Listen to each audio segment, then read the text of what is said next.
Hello everyone and welcome back. Hope things are well. Plenty of Newcastle United news to get into, and let's start off with the official announcement of the Sela Cup weekend at St James's Park. We are playing Girona, a Spanish team that finished third in La Liga, and we are also playing Brest from France, a team that finished third in French football.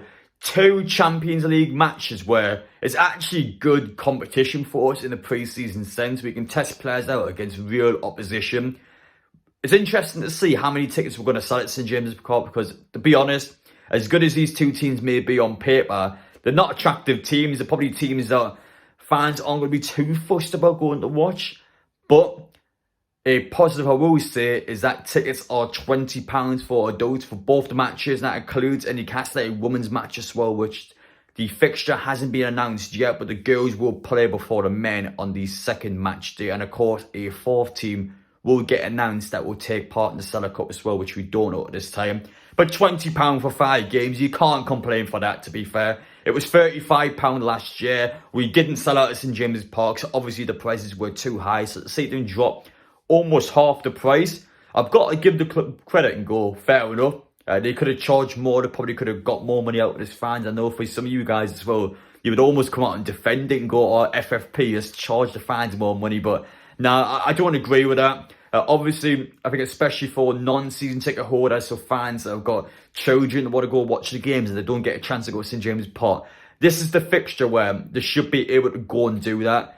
This fixture should allow people that don't have season tickets to have that one chance of a year to actually go watch the men's team at St James's Park. So it's a good opportunity to do that. Fair play, the prices aren't ridiculous, and it's good competition against good opposition teams. So I'm looking forward to it. It's going to be a great, interesting pre-season, see how Newcastle crack on. Of course, that is the week after Japan. So I'll be out in Japan watching all matches over there, and then I'll come back to watch a Sela Cup weekend at St James's Park. And on top of that, it has now been reported on social media that the new stack will open on the Sela Cup weekend. So it's actually planned to come out for that weekend. You're going to see a new stack next to St James's Park, a new fan zone area. And it's going to be brilliant to see that implemented. It's going to be brilliant to see fans enjoying a great atmosphere for the game. So I'm looking forward to it. And I want to start off with some positive news there, because you've already seen it in the title and thumbnail.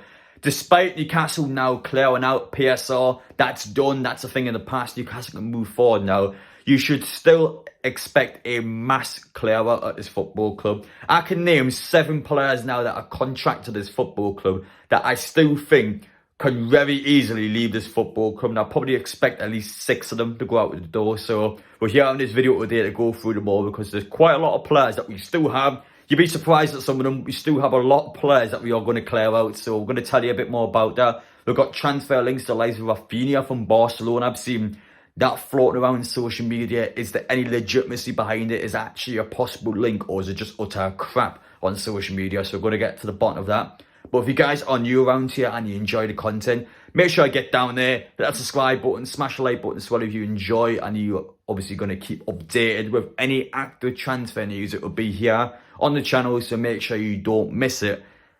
Plenty to get into, so let's just get straight into things. So let's begin with the 7 players. Adam, how can there still be 7 players that could leave Newcastle now? So let's get through the crap ones first, because you'd be surprised at some of the ones that are still contracted.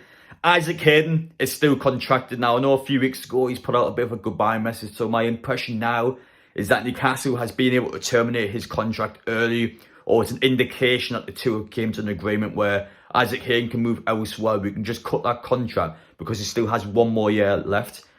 Jamal Lewis still has 1 or 2 years left. He's someone that has been lingering around this club for a few years. Hasn't worked out. He's been at a loan spell at Watford where he's done decently well, but he is still here at this football club. He's going to go out on loan or permanent move somewhere. So whether that be a full purchase or just him going on loan again, we will find out. Ryan Fraser is expected to go to Southampton. That is expected to be a confirmed deal. Hasn't happened yet, so he's still contracted at Newcastle there. But those are 3 crap ones that you guys might have completely forgotten about. But these are still 3 players that will clear out the wage bill. And as for the 4, so these 4 have played a big part last season, and we're going to start off with the one that I'm not a fan of, that being Martin de Braga. Of course, we have signed 2 new goalkeepers. We've got John Ruddy as a 3rd choice, and we signed a Nottingham Forest goalkeeper as a 2nd choice, I would like to say. But that means that Martin de Braga will go out the other way. In fact, de Braga has actually came out and he has spoken out since we've signed these players, saying that I need to speak to the manager. So obviously he hasn't been aware that new goalkeepers are coming in. Straight away, you can tell he's not happy. And we've got to be honest, the guy is 35 years old. I've seen a lot of people defend him at Newcastle, but the guy's in his middle 30s. We have got to move on. I know John Woody, we've signed a goalkeeper that is even older than Martin de Braga, but he's not meant to play. He's just there. I think some of you guys as well have said that he's there to help out the goalkeeper. Of course, he's got a lot of background and resume where he's able to just help the younger goalkeepers progress, but he's not there to play, unlike de Braga, who was actually a second choice and was a first choice for a good amount of last season when Nick Pope had dislocated his shoulder. But we don't need these old goalkeepers anymore. Let's get de Braga out. Let's let him go elsewhere. I'm not the biggest fan of him, in all honesty. I think especially that Manchester United move, I never was keen on him ever since that. But it is what it is. Let's let him move on now. We can focus on the future. Straight away, Martin de Braga will leave. I'm absolutely certain that one's going to happen. And the three big ones, which you see in the title and thumbnail, Callum Wilson, Miggy Almiron and Kieran Trippier. So three mega players. Obviously, two of them are old. Two of them, I think, are going to go. If I had to bank on it, I think two of these three players will 100% go. Whether all three go is another question. The only one I would personally be potentially wanting to keep is Trippier, but even then, it's his last summer now where if you want any money for this player, this is the only window where you can sell him. If we wait one more year, I think we'll lose all value on him. So if Newcastle want to make a little bit of money on him, I'm so sad to talk about it because I actually love Kieran Trippier. I love him. First sign that came in since the takeover was brilliant. Even the start of last season was brilliant, but the last few months, I don't know what the hell is going on. I don't know if he's just getting old and he's lost a bit of yards in his pace, but he just feels so sluggish. He just feels worse every time I watch him. Even when I watch him as left back for Gareth Southgate's team, he's not great, is he? He's a player that against any quick attacking high ability player, he just will struggle against, and we need to look at the future. I think Livramento and Hall are great fullbacks. I don't think Kieran Trippier needs to start for us anymore. Yes, his assists are huge. Got double figures in assists last season. His set pieces are great, but I think we can live without him. I don't think we need him. That's my honest truth behind it. So as much as I don't want to see it happen, I am agreeing with selling him because we need the money. We just need some money for some of these players, and we can move on from Trippier. I don't think we need him anymore. And Callum Wilson, 100% sell. Again, a player that is injury prone. He's just lacking it. He can't play enough games, and I think a lot of you guys agree with that one. I think Callum Wilson will go. I can 100% see that one happen. I think maybe one of them might stay, but two of them are definitely going. I don't see more than two of them staying. So I think Wilson will go. I don't know where he'll go. It hasn't been confirmed anything about him yet, but judging by his Instagram quotes and just his almost weird goodbye messages that he put out, obviously gives me an indication he's going to go. I'm surprised he didn't go with PSL, but it hasn't happened yet. He is still here for now, but I don't think he'll stick around too much longer. And finally, the one that is getting the most media attention at the minute, that being Miggy. So, of course, Saudi Arabian clubs are interested in it. It got reported as an exclusive by Keith Downey. That is still true.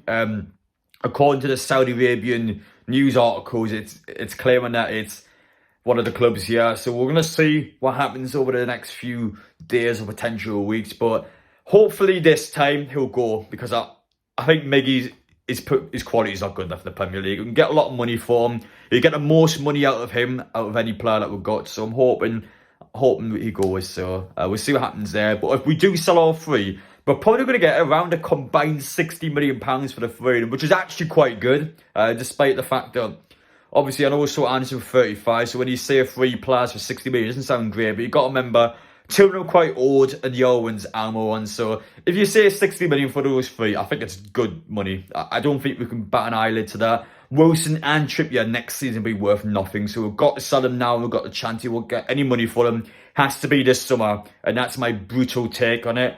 And I'm confident that two of them at least will go. As for potential incomings, there has been one that has been linked over the past couple of days, which has been reported on the likes of Twitter by, I don't know why fans take so much notice in these, because it's almost just like Spanish Twitter pages. There's not really much legitimacy behind it, but they are talking about Barcelona winger Raphinha for €60 million.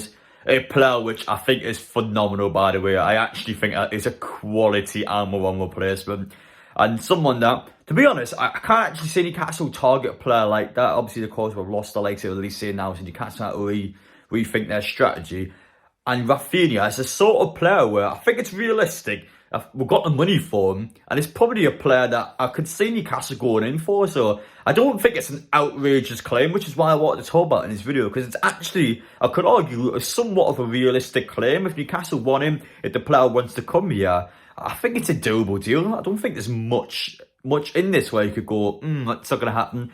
Maybe the wage gap, for example, or maybe there's an element somewhere where it wouldn't go well for us. But I wanted to bring it up anyways because so many people talked about it. I'm not going to highlight it and put it on my thumbnail or title because I don't believe much in it. But I wanted to mention it anyway just so you guys are aware. Keep an eye on him. That's what I'm going to say. Just keep an eye on him. We'll see what happens. But definitely a player I would love to take in Newcastle United. But hopefully you guys enjoyed watching that video. Just a bit of a clarification about everything that's going on. Still expecting loads of players to go out despite PSR being done now. Newcastle, I feel like I just want to clear out the club a little bit, a bit more of a ruthless take this summer. And it's just a great opportunity now just to sell the fodder that we don't need. I think like Trippier and Almiron could have already won if it wasn't for the international tournament. So I think the Euros and the Copa Americas played a big factor in what players have went on the PSR. So we'll see over the next couple of weeks and the months that follow just what players will go out. But there are 7 players there that are expected to leave. Chances are all 7 could go. It could be as serious as all 7 go. But we'll see how things transpire. Appreciate you guys watching anyway. Let me know your thoughts down in the comments section. Which ones would you keep and which ones would you let go? Thank you all for watching though, and take care.